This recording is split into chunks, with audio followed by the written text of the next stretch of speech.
Abiaduriko trenaren obra gelditu. Pasaren astelehenean hilak 17 baserri bat okupatu genuen Zornotzako legebiltzarrean. Baserriak bizi zirenak euren etxetik bota zituzten orain dela aste batzuk HTA egiteko. Obrek aurrera jarraitzen badute, laster botako dute baserri ere. Eta ez dago lehenengoa izango. Durangaldean, adibidez, HTA-an 260 milioi eurotik gora zagutzen ari diren bitartean langabezia bikoiztu eginda urtebetean.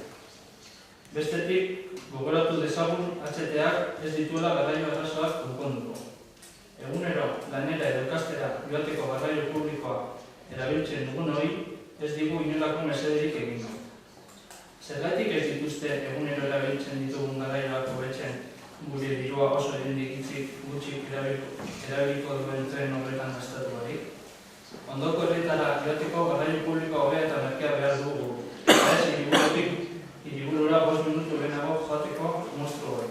Horregatik, HT-ren obrak berehala gelditzea eskatzen dugu eta kapital pribatua inbertsioetilista eta zagutzaileetan gastatzeari etetea. Dugu jendeak eginetzera hurbiltzeko, han jarraitzen dugu eta jarraituko dugu. Abiaduriko trenaren obrak oztopatzeko eta bebai animatzen dugu jendeari larun batean egingo den mendi martxa parte hartzeko. Mendi martxa hau izan joango gara HT-ren txipizinoa ikusteko.